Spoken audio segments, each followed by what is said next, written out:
All right, and are back with a very special guest, Dr. Lynn Carey. She is a chiropractor, she's an author, she's a coach. She wrote a book called My Journey to Grace, Scattering Mainstream Illusions and Creating My Desired Life. She also has some master classes and she does some coaching, and we're going to hear her story tonight. So Dr. Lynn Carey, welcome, and how are you today? Great. Thank you for having me, Brad. I'm excited to be here. Oh, it's an honor and a privilege, and thank you so much. So, as I ask everyone, can you tell us a little bit about your childhood, where you grew up, what was the compliment to your family, and what was it like to be Lynn Carey as a kid? Yeah, so I'll take you all the way back. My parents were married 21 years before they ever had their first baby, which was me. So my mom was about 41. And back in the 70s, I was born in 74. That was unheard of. They scared my mom that I was going to have complications, sickness, she might not carry full term. So it was very stressful. But my mom just thought she couldn't have kids. And I came along. And I definitely have always, I think, beat to my own drum. Like what I think about, I was like a miracle baby. So that was the beginning of it. And I'm an only child. My parents were older. So I always felt kind of a generation gap a little bit because my mom is definitely old school Italian Catholic. So I felt like I had to, especially as I got older, tell her one thing and do what I wanted.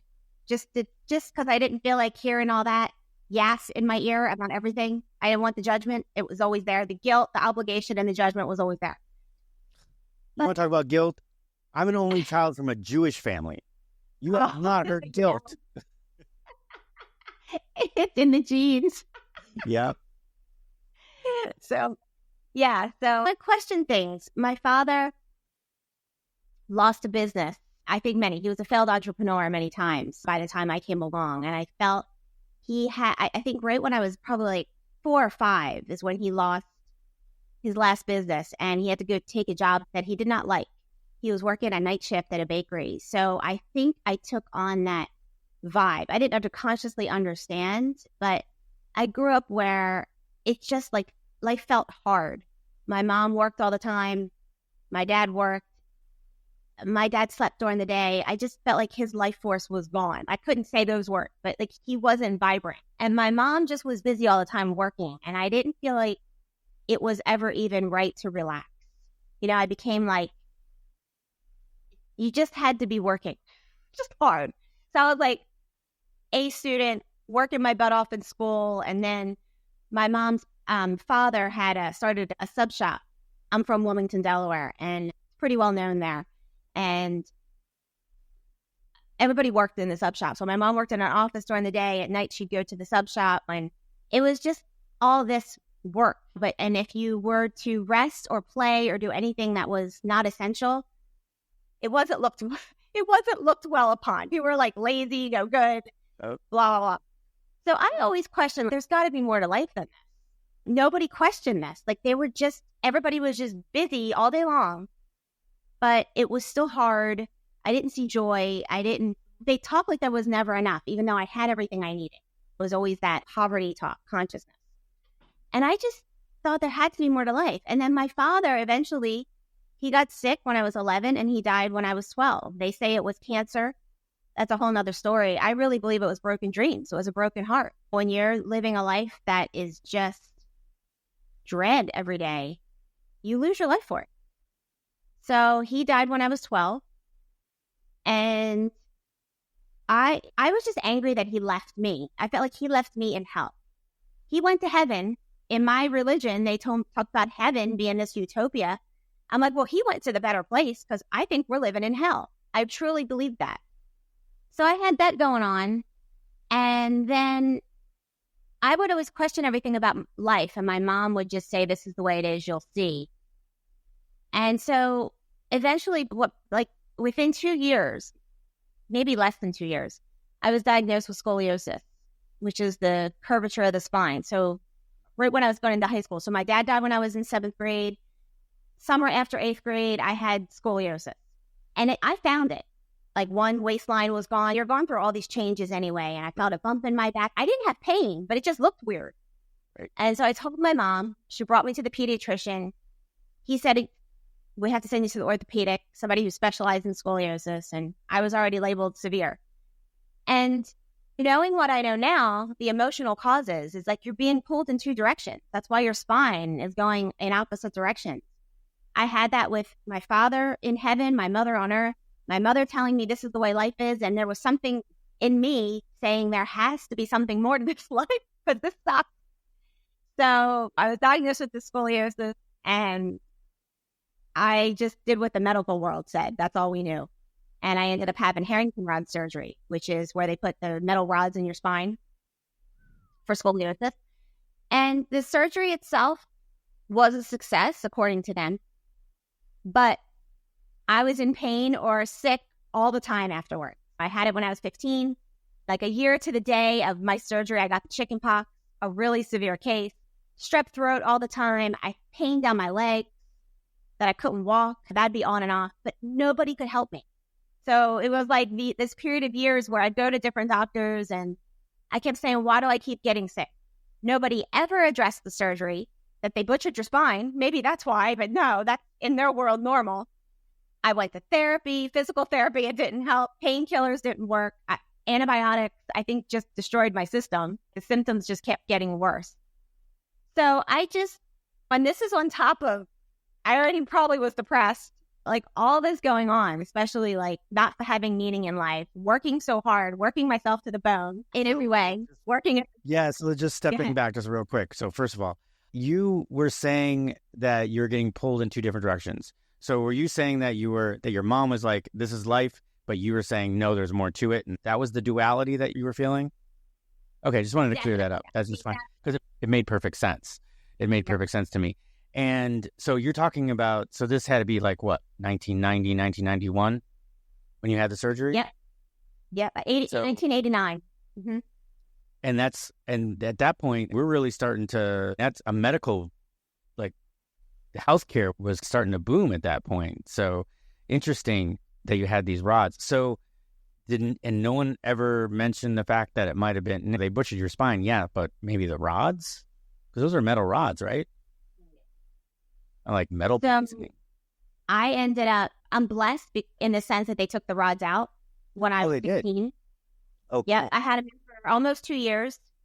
And the only thing I could think of, I think the surgeon, I was probably complaining about pain. I don't remember what phase I was in exactly why he decided to take them out, because in the majority of cases, they leave the rods in for life. And that is so awful. I just can't, they still do this surgery today. And these poor people have rods in for life. So I think it was because I was feeling pain. He said, well, you have a skinny frame. You might feel the rods. Maybe it's better they come out. And I didn't really want more surgery. I just did what he suggested. So I had getting the rods out was a lot easier than getting them in. So I'm grateful that they came out. But I still was in pain. I still was sick all the time. I still, Okay, so... That wasn't it then. Yeah, I just was thinking about these metal rods going in. I'm like, oh my God. And all the symptoms make it totally clear towards metal poisoning.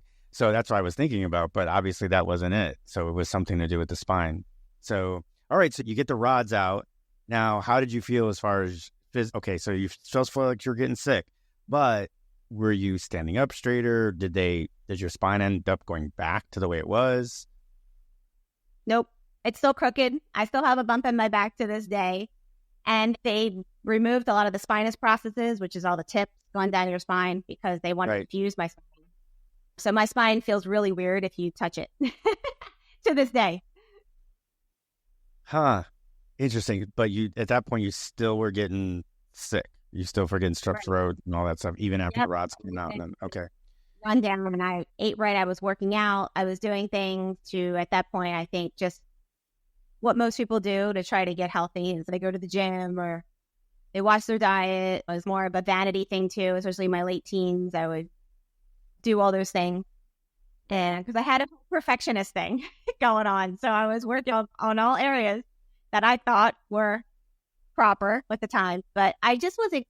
When I got to college, I just was trying to figure out what to do with my life because I was told you go to college to be successful in life. And someone told me to look into chiropractic, and I had no idea what that was. I read the pamphlet on it, and it said, the power that made the body heals the body was their philosophy. And I thought, why hasn't anyone said that to me? All these years, I would ask the doctors, why do I keep getting sick? And they would just write me another prescription. Nobody had answers for me. And I used to think, they don't know. But I didn't verbally say that to anybody because they would think I was nuts. So the philosophy spoke to me. And it was the first time I felt like a God call, like that call, like a knowing. Yeah. And I just went to chiropractic school. And I started getting adjusted there, started learning about how the body heals. And it's transformed my life. It was not overnight. That was the beginning of the journey of transforming my life and really opening up the spiritual path. Wow. So actually getting adjusted, getting your spine put back in the right way with manual manipulation, which is more natural than obviously prescriptions and medicine and everything else. And you started to feel better as far as sickness and everything else, along with feeling better in your back? It was a process. I would say it was probably a good year before I got out of chronic pain. But I was also told if you were like this for years, sometimes it takes time for the body to reverse everything that it's gone through, which made sense to me. I'm like, I only have time. At that point, the blessing was I had nothing to lose because I really just thought I was going to have to live like that. I was 19 years old. No one had answers for me. I already went to so many different medical doctors, tried different things, been through this journey of no answers. And that was probably the biggest gift because now this door opened up of your body heals itself. There's a life force within you that's always working to make itself new. Being around people who lived this life, believed this life, showed me how it works. I'm like, this makes total sense. Like the dots just started to connect. And then I was getting the body work done and it starts to clear out the stress. And you can imagine the stress from having the 2 surgeries, you got scar tissue, trauma, all that stuff's in there. It starts to clear out. But it takes time. And I just remember everything really started to click for me when I lost the fear. When I realized I can get better, that there's nothing stopping me from getting better. And I didn't have the fear that I wouldn't get better. That was a turning point for me in my healing journey. And that's where the chronic pain started to go away.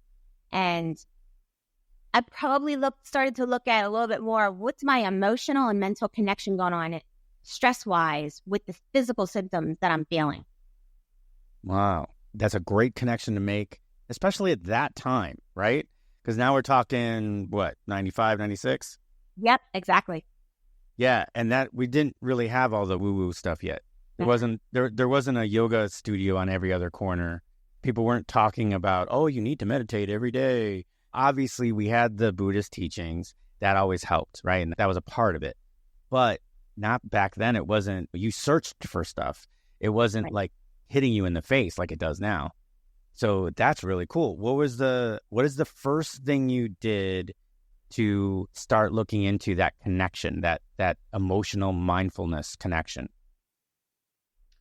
I think the first thing that happened was I had a chiropractic. He was a chiropractic student who I was getting adjusted by a professor when I first got to chiropractic school because everybody was afraid to touch my spine. I was like specimen. I was like, oh my God, look what they did to her spine. Can you imagine? Everybody was horrified. So I really wasn't like, a lot of students will practice on each other. I was not a case for that because of my spine. So I was having one of the chiropractic professors was working on me, but she was only adjusting my hips. She was afraid to touch the middle of my spine. And I was working we had clubs at school where students would come together and they would study under certain chiropractors for certain techniques. And we'd learn the technique. It was getting very specific on the spine. It was great. It was really great. It was where true chiropractic happened, more so than the classroom, if you ask me. But I was a part of that. And I remember one of the senior students, he said, she's not working on these areas. This is the protocol. Do you want me to try? And I was like, yeah, what do I have to lose? Let's do it. And he always went with his hands, what he felt. And he started to adjust what he felt. Not stuck in the mindset of all the clinical, what it should be. But he went with his gut, his hands, what he felt. And I started I started having changes big time. Like I could feel the difference. And I probably had a year of him working on me, and then he was graduating. And I remember the last time he adjusted me, my back went out. And I go, this doesn't make sense. Because I was terrified of losing my chiropractor. I'm like, what am I going to do without him? And I realized he adjusted me back. My back went out. He was the foundation who I trusted. And I thought, I'm afraid of losing him. And who am I going to trust with my spine? And that was the first click that I was like, oh, the emotions are a big part of the healing process. That's what made me start paying attention. Oh my God, that's huge.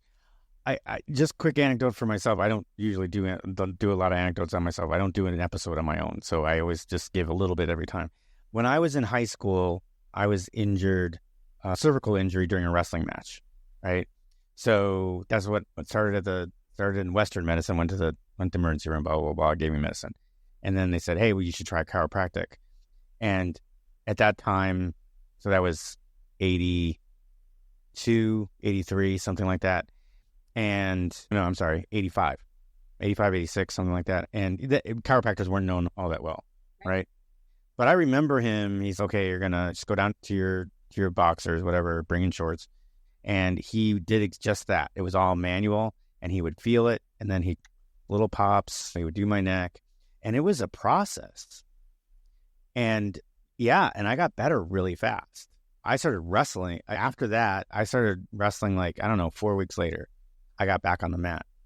So, but what's interesting is I remember those manipulations. I remember those adjustments.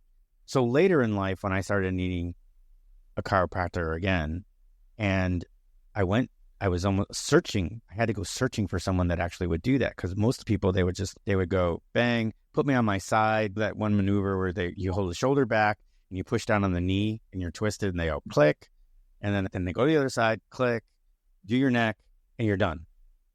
I was like, I've been through this before. This is not right. It took me a long time to find somebody who would literally go down and feel and then pop things in, or they use, I guess what they call it now, is it called an Arthur stem?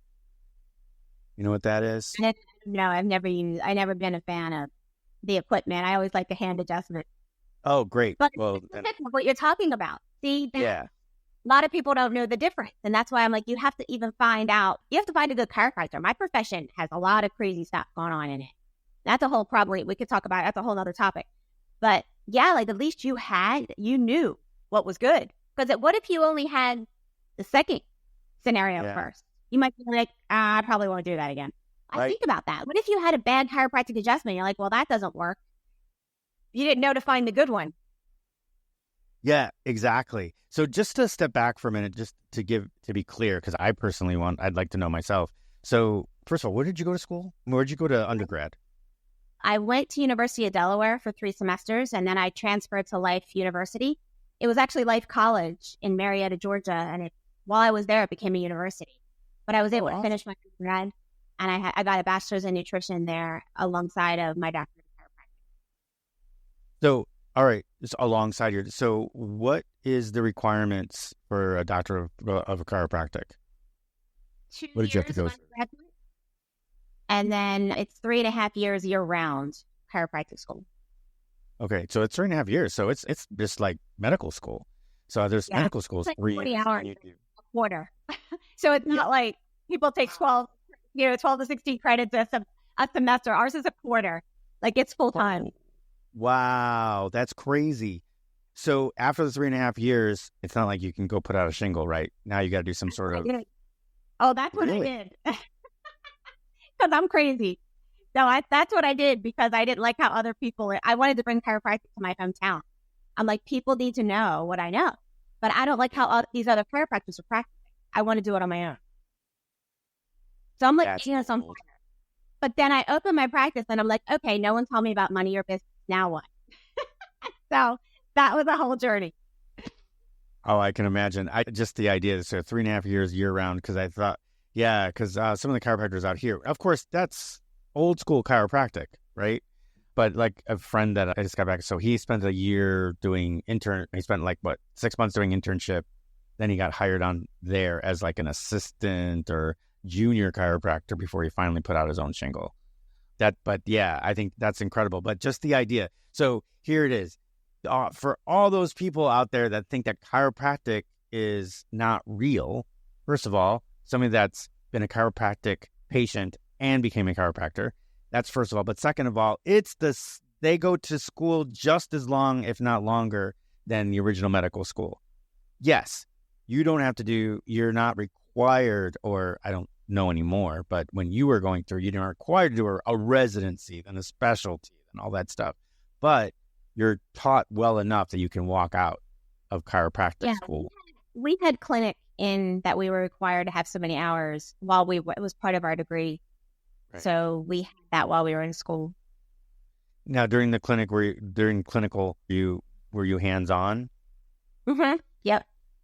See, and that's not like medical school. They have their clinical, but a lot of it is, from what I can tell, I've been employed by 2 teaching hospitals.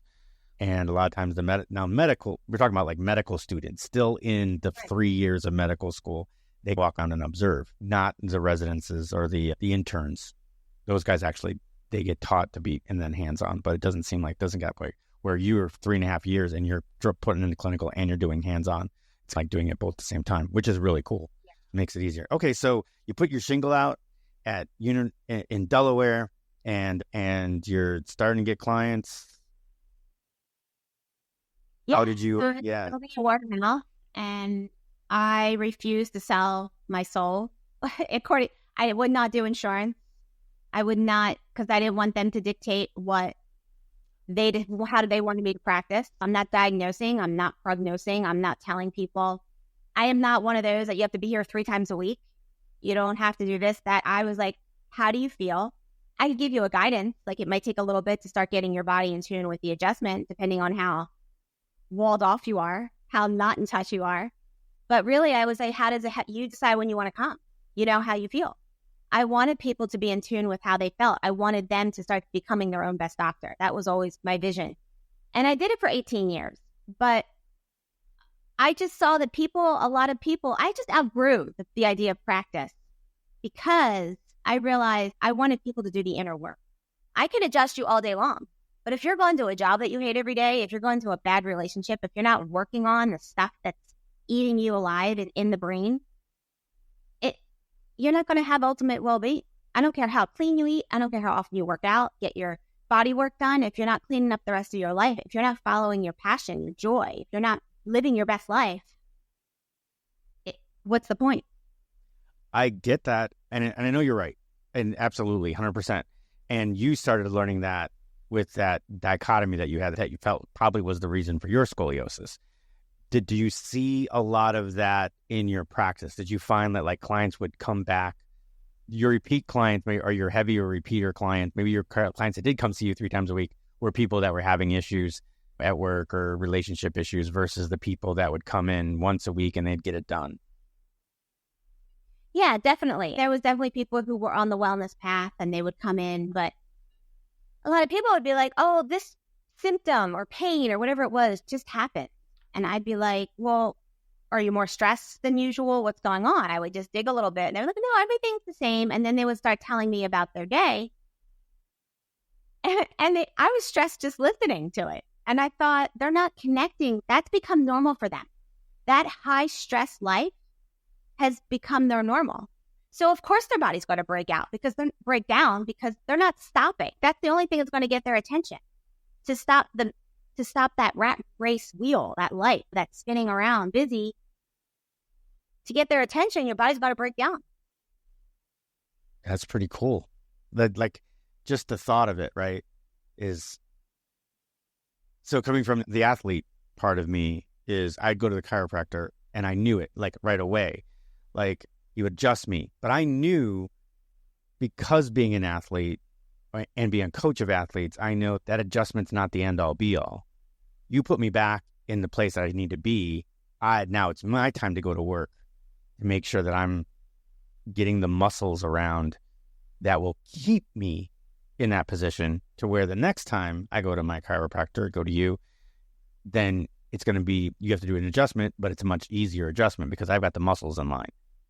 now you take it, and now I'm starting to make a connection where what you're talking about is, okay, so not only as an athlete or as someone do I need to do that work, get my core strength so the muscles around the areas that you've adjusted are strengthened enough to keep it there.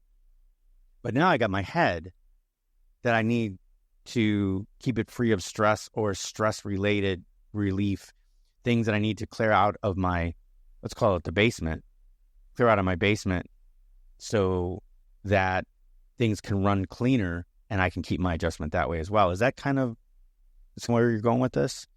Absolutely. Definitely.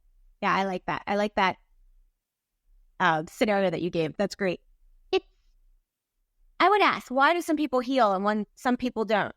And really, what is the intent of my adjustment? When I'm adjusting someone, I want to clear out the interference from the brain-body communication so that the life force that is always flowing, it's running all your organs as we're sitting here. We're not doing it. Can you imagine if we had to consciously work all our organs as we're sitting here having a conversation? We couldn't do it.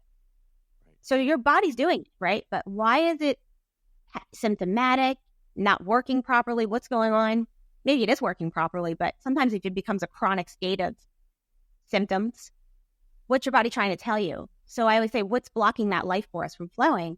I could adjust you, but it's really about keeping the life force flowing. And that, I don't think a lot of people correlate the life force flowing in your body is connected to the happiness, the state of happiness that you're living in.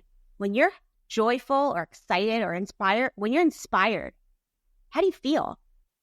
Yeah. Right? It's like you're alive. You can feel the adrenaline. I'm getting chills just thinking about it. Right? Yes. Think about when you're stressed or you don't want to go to do something or you're dreading something or you're anxious, right? How do you feel? You get smaller, right? Your shoulders go down, right? Versus when you're inspired, you pop up. That's not a metaphor. That's real. That's what's going on within your body. So if you make your happiness the more normal state, you can get through the challenges or being anxious or being challenged or being fearful. That'll flow in and out. That's part of life. The problem is our society has trained us to live in that fear state. That they think that we think that's normal. Creating security, the so-called security, creating all these things that are safety nets. That they're killing us. They're dimming our life force. We're here to live our dreams, to follow our passions, to follow that we should have joy in our lives. That's so important. And we put that on the back burner. And I don't know if it's back burner, but we're always striving for the happiness, but when we are happy, we don't take time to enjoy it. We're on to the next thing. Right. Exactly. Hey, you go out and hey, you finished it. Great. Blah, blah, blah. What's next? And I'm guilty of it. And my clients I've got a couple different sets of clients. I have clients that are bucket listers. So I'm an endurance coach. If you haven't read it, but I'm an endurance coach. So I get people to marathons, ultra marathons, Ironmans, that type of big, giant, challenge stuff like that. And I've always got sets of clients that run through my roster that are bucket listers. They want to do their first marathon. They want to do their first Ironman. They want to do their first half Ironman. They want to do a 5K for the first time. You know what I mean? Little things like that.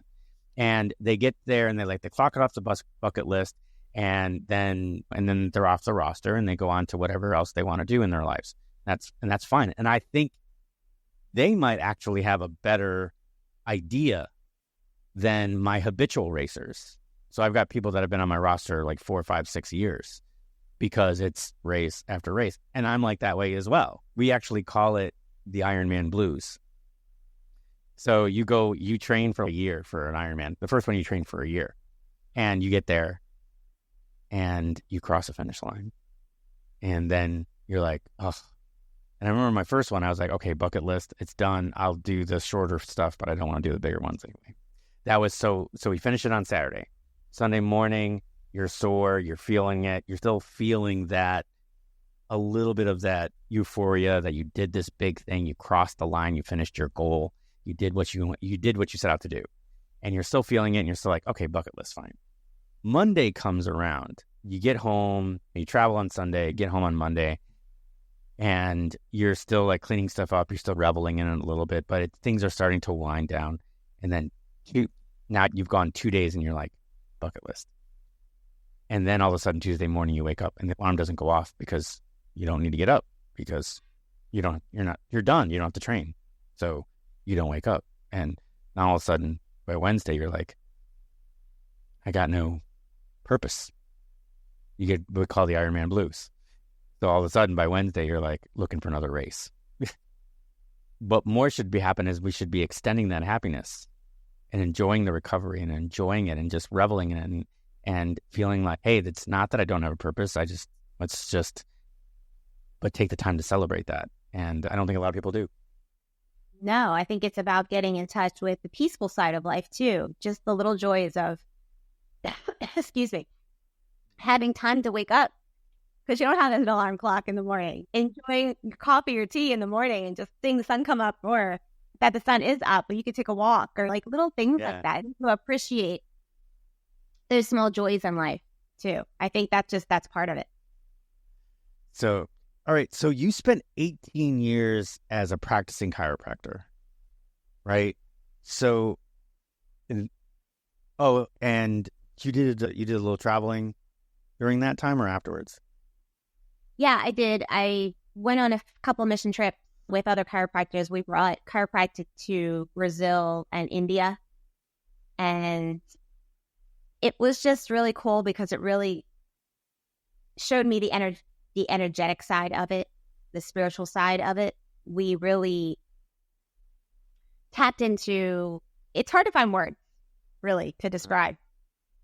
But we would bring chiropractic there. They didn't speak the language. We had interpreters, but people would just line up.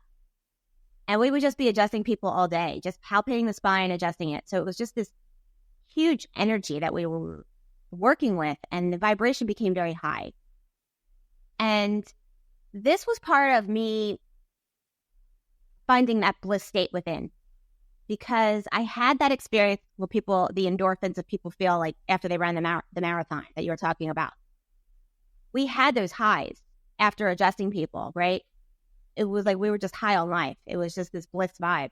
And when I came back home, I just felt depression, like I just crashed because I couldn't maintain that high that we felt by working on all these people in the zone. It was just this high vibe, and it wasn't there in normal life. But it ended up becoming that for me in normal life. I ended up going into a bliss state, and it lasted for about 18 months. And I realized, I'm like, oh, this is the high that everybody's looking for, from running the marathon, right? From being in the zone of adjusting people, from people who drink, people who take the drugs, right? That they want to find that high. I'm like, oh, because this is our natural state. This societal matrix has dumbed us down so much that we think this stress and fear is normal. But no, the search is because we know within us is this bliss state. We know it innately. I think we all do. We're all searching for it. But until you get to that place where you feel it within, you're always attaching it to an outside source. And the only thing I can equate it to is when you fall in love, you think about that person, you can't want to be with that person. Well, it happened to me. I was in love, but there was no other person. I was just in love with life, myself. I was just blissed out. And that's where I realized, I'm like, okay, how did I get here? How do I maintain this? What is this? And that really has probably been my journey for the last 20 years. Just connecting the dots on how do we create this in our everyday life, this bliss state, how do we live? This is our normal state. How do we allow it in our everyday life, moment to moment? That's the practice. That's profound. And you're saying that you were living in that bliss state based on continuing to think about what you went through in Brazil and India? No, I didn't have to do anything. I was just there. That's the thing. I didn't have to try. I was just in this state. It's like an awakening. And it just lasted for about 18 months. And then I realized I wanted to create in my life the freedom that I felt within. I wanted to now build my life based on this vibe. Before we had both things, but you're doing it from a place of lack. You got to get something to feel better. Now I just felt great. So now I want my outside to match the inside here. So it reoriented my journey a little bit. But And I'm like, how do I stay in this state and build my life? So it's following the guidance, allowing the darkness to come up when it has to come up, to release, not being afraid of it. It's following your inner voice moment to moment. What do I really want to be doing? Following your intuition. What's the next right action step to take? What is my next goal, if there's a goal? Can I just appreciate this moment and the beauty in it? It's all right. That's the orientation that you're looking at life through. So I think the biggest one that you mentioned, and it really hit me real quick, is that allowing the darkness to come up and feel it so you can release it. Can you give us kind of an example? It doesn't have to be from your own life. It could be from somebody else's. But can you give us an example of what somebody might be pushing down, and then what it might look like for them to let it go? Yeah, I have a great one from my own life, because I had my bliss state. It was around 2001. And then I had my son in 2006. And after I had him, I really went into kind of a dark night of the soul. Just everything was hitting me. And it wasn't about baby. I think it was all my childhood stuff that I didn't deal with, because I realized what was done to me, I would never do to my child. Like the way I was taught to look at life, all the stress I was under, all this crap that I was even felt too guilty to admit before. But now I was looking at my son. I'm like, I'll never let that happen to him. But it was coming up for me at such a pace. Like the things that would inspire me to read or listen to weren't working. They weren't helping me get in my bliss state. I just felt all this darkness, but I wasn't afraid of it. Like I knew what it was. And I knew at that point, because I had the gray state, that was my normal. So I knew stuff was coming up for me to heal. I just didn't know what to do with it or how to shift myself.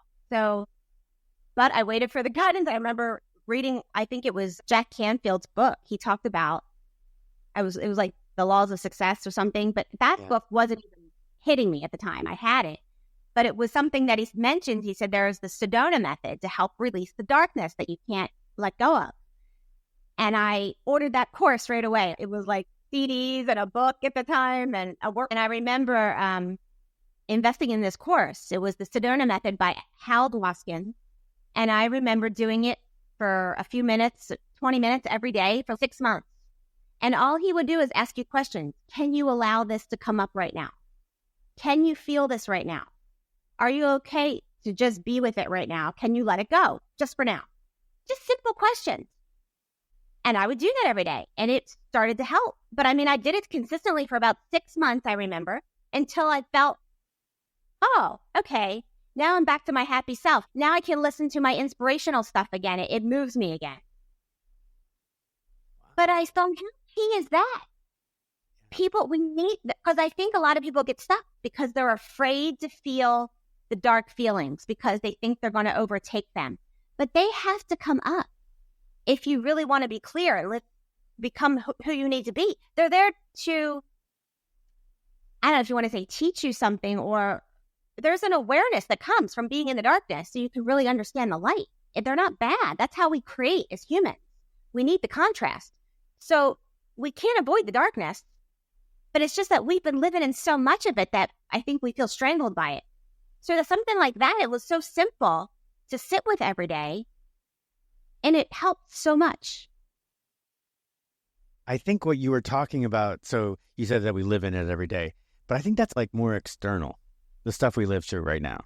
I think it's a lot of external, where people don't really understand that what the difference is between this external darkness that we're going through. Like right now, we're looking at anti-Semitism and racism and all the stuff going on with the Middle East, and what our stimulus is right now with the mainstream media and everything else. Really, if you look at a news show right now, it's 6 negative stories for every positive story. 10 negative stories for every positive. So that's like always external. People don't understand that there's stuff, like you said, about that you lived through your childhood that you needed to release. You need to let that go. And I don't think people understand that it's okay. I think it's the same thing personally, and I've tried to instill this, is, you know what? There's times when you feel sad, but people, especially guys, you guys don't cry, blah, blah, blah. Right. And it's got to be like, you need to let yourself feel those feelings. If you're scared, you can't be scared of being scared. You need to let yourself feel the fear so you can learn from it and then be brave.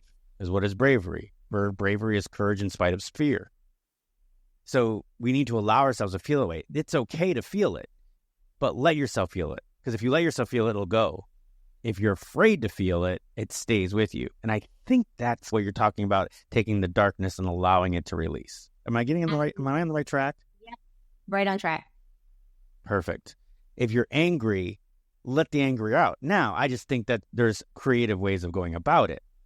And that's, I think, where some people they're stuck at that point. So yeah, they don't know how to let go with it. You can find a good therapist. You can find someone you can talk to. Like I did the course, something like that. I know that book is available online, I'm sure. Just you have to find. That's the thing. People need to get in tune with themselves. It's important to listen to what resonates with you. And I don't know if people are always aware of that. Cool. I'm very right in tune with myself. Like I know when I'm supposed to read a book or not. Like I can feel it right away. It jumps out at me like I got to get that. Or I'll see another one. I'm like, nope, it's not for me. That's just an example. But I'm pretty in tune because I've followed it for a while now. Just like it took me to chiropractic school, that call. So when people do it with small things. Just, are you moved to watch this program or listen to this podcast or video? Like just do it with small things first and see how it feels. Because the more you listen to that inner voice, you're going to be guided to what you need and what's going to work for you. And what works for you now may not work for you in a few years. You evolve out of it. And it's okay to learn to let it go too when you need to move on to the next thing. So I think there's different tools at different stages in your life too. Here's a good question, because you had mentioned intuition before, was to follow your intuition. Did you find that your intuition was more correct when you're in that bliss state? You were found yourself to be right on, as far as your intuition goes, versus maybe that when you had some darkness and stuff that you needed to release. Do you know what I mean? Yeah, I do know what you mean. I find when I'm in the bliss state, things happen faster. It's more of a synchronistic flow. There's more motion. When I'm in the darkness, I still hear the voice, but things just move slower for me. But I do feel like my inner voice is pretty strong still. Yeah. A quick, this has recently happened. A friend of mine was going to go to this retreat in Colorado. And before she left, she was telling me, she was like, there's something going on. I feel like this might be not the right move. And of course, I'm just like, oh, you're just scared. You haven't been in there before. You're going to try to do an experience. You're just feeling like you're just a little bit, you got cold feet. She goes, I just feel like something's going on. I'm like, no, you're fine. Just go ahead, knock it out. I was like, grab the bull by the horns, all the whole bit, trying to just get her to go. And she went. And it turns out that there was some issues with the staff and the people that were in retreat. And there was a lot of unethical, I'm just going to call it that, some unethical practices were going on. And she wasn't able to do anything about it. And it really freaked her out while she was there. And she comes back and she's, I knew it. She goes, I knew it. I should just listen to myself. And I was apologetic. I was like, I am sorry. I think, yes, you should listen to your intuition. Now, the thing is prior to the retreat, she was cleaning herself out. So she had gotten super clean. She'd gone through a water fast. She was so she was getting into that bliss state, at least externally, right? So I think that her intuition was more in a flow state. So she was right. Versus sometimes people, they think they confuse fear with intuition when they're not in this bliss state that you're talking about. Sure. But you know what? It's with practice. So now she didn't listen. She went. But that's okay. It's not bad. But guess what? Now she has more gumption to follow her inner voice when it comes up next time. So, exactly. I mean, everything is a learning curve in the sense of that, but it's a practice. It's like you get to the point where you know that, and you don't have to even question. You don't have to tell anybody. You're like, now I know that I know I don't need to do that. You get to that place. But until you get to that place, you're building that muscle. So it's all good. Oh, okay.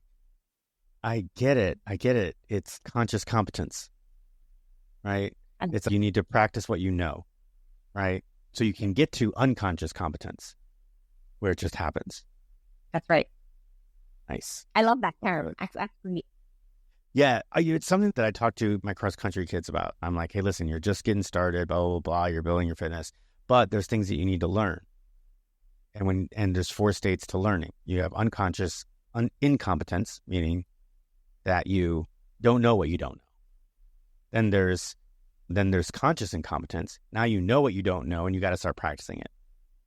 Then there's a state where, so if we're teaching technique, then there's conscious competence. I can do it right when I think about it. The minute I stop thinking about it, I'll go back to old habits.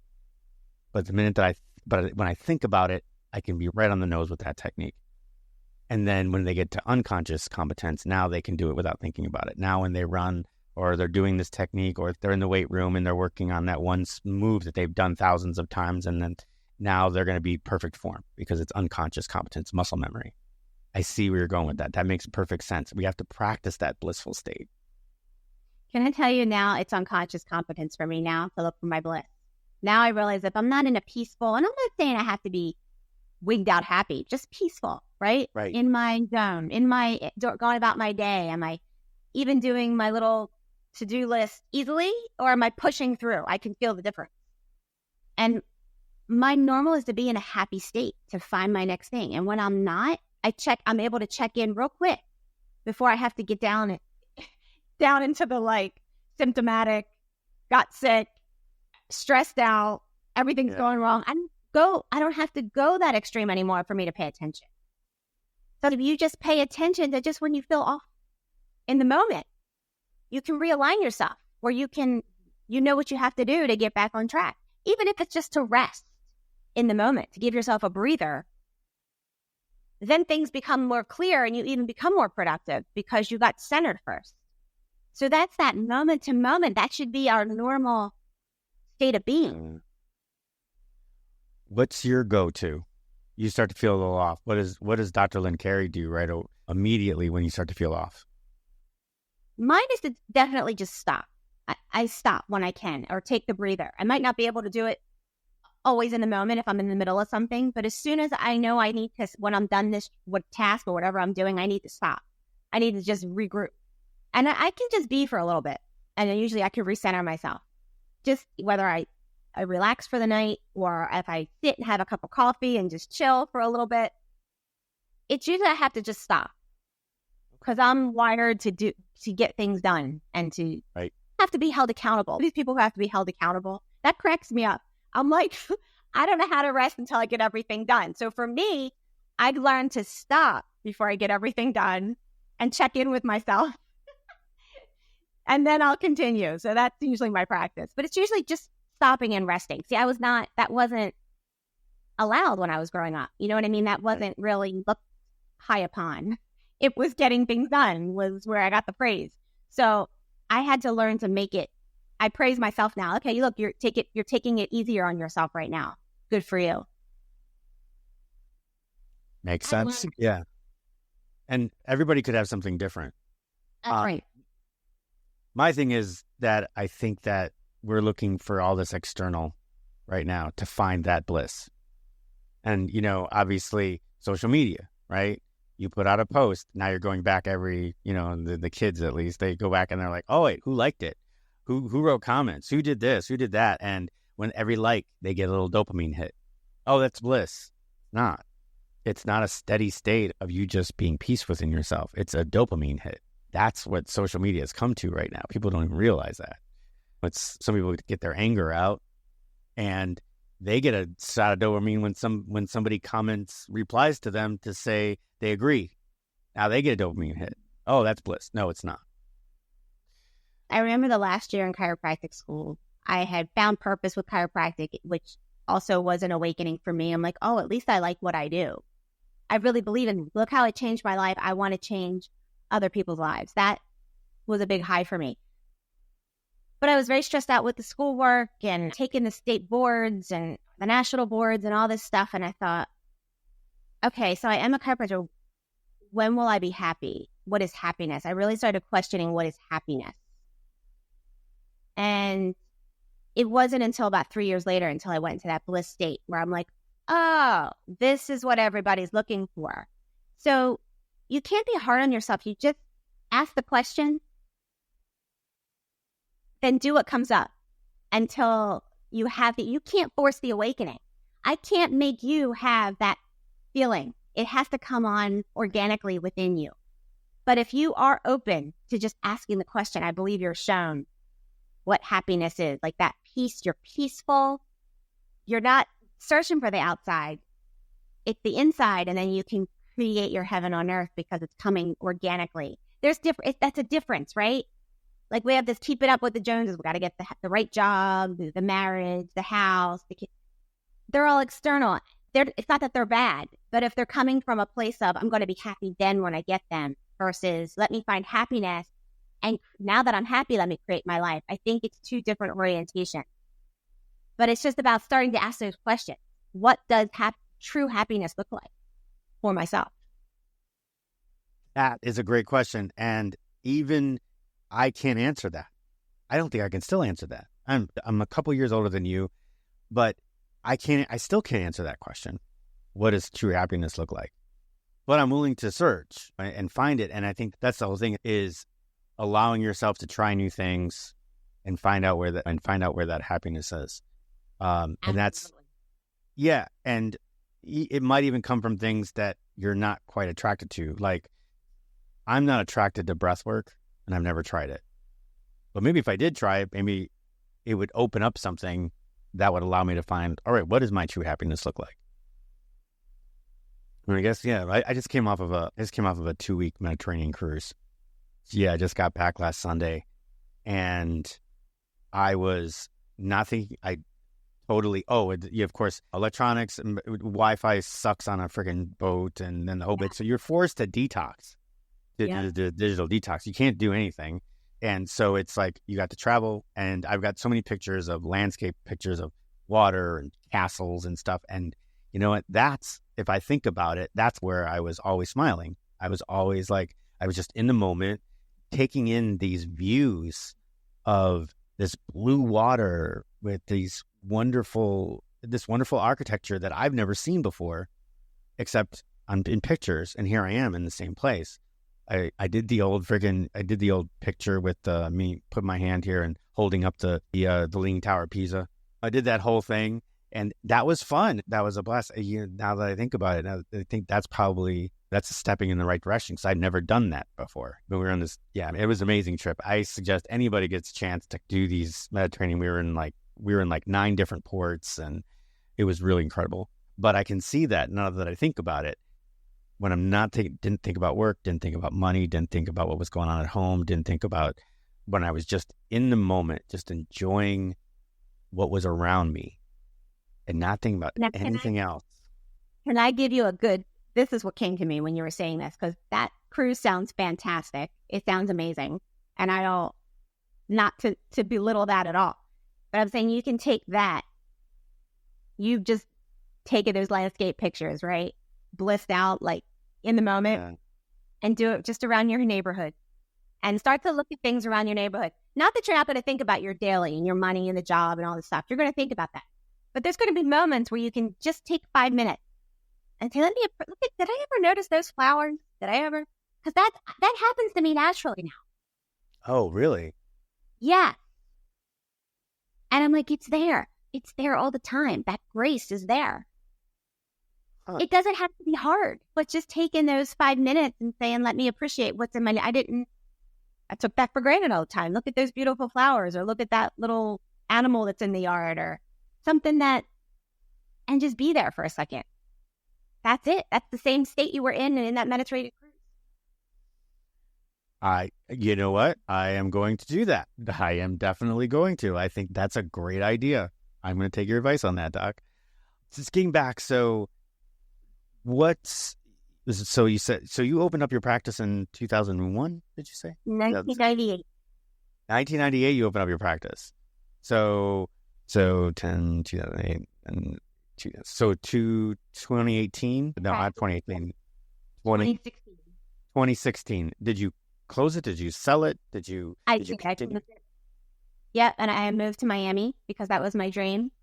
Miami. Miami Beach, and build my network marketing business with Arbonne. That was my dream because I was building it anyway on the side. Right. But my passion was, I thought that this is a vehicle where people could really work on healthy habits, mindset, and finance. Oh, no. Okay. Mm-hmm. And I just was building my network marketing business. I just loved the vehicle I knew it was the vehicle where people could do the inner work to create healthy habits, mindset, and financial freedom to really create their desired life. It was just a great blueprint. And then you can branch off from there and build whatever you want in life. And that's what I've been focused on.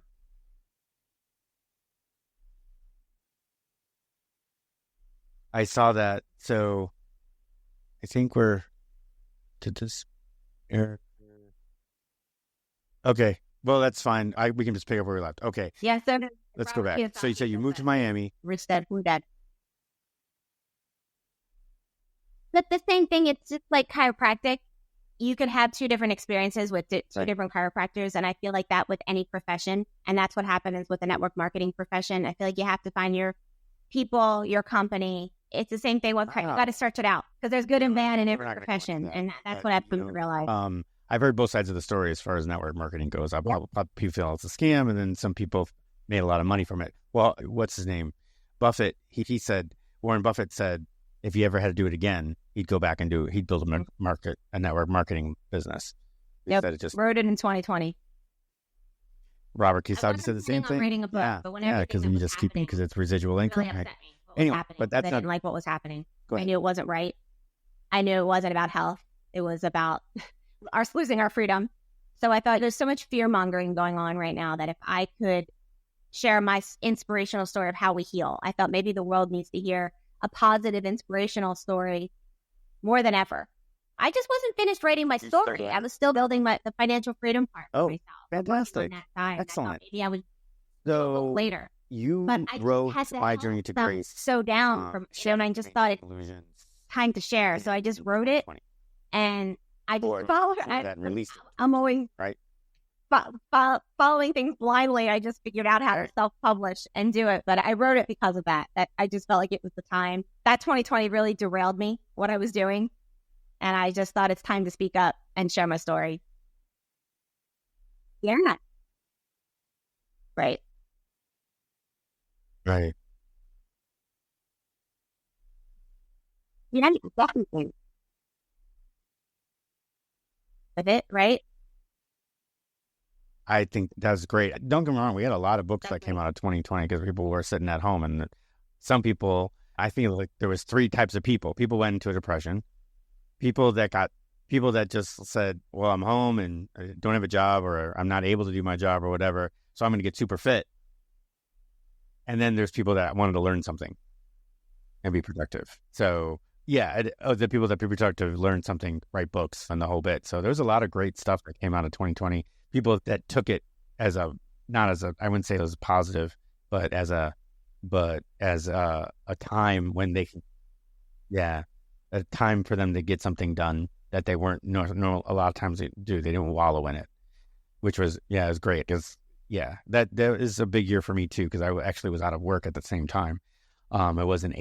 I had just finished up a contract as the pandemic started. So I couldn't get another contract.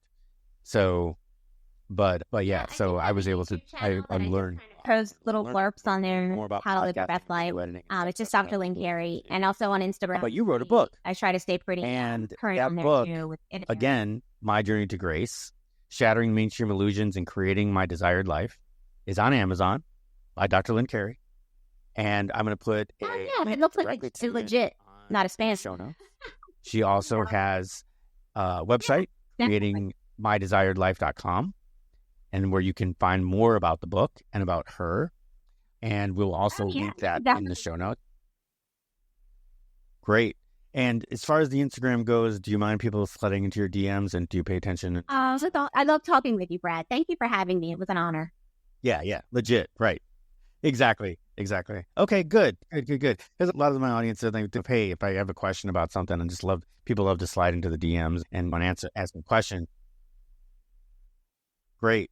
So there you go, ladies and gentlemen. It's Dr. Lynn Carey, My Journey to Grace. Get the book, read it. I'm going to read it. And also, if you want to check her out on Instagram and on YouTube at Dr. Lynn Carey, and it sounds like she's got a great following. And so go ahead and check her out. And thank you. Thank you so much. This was very enlightening. This is probably got to be one of my favorite episodes ever. I appreciate it. And for the rest of you, hey, don't forget, make sure that you review on any of the platforms. Go see Dr. Lynn Carey at her YouTube and drop her a like and a follow. And we will see you in the next one.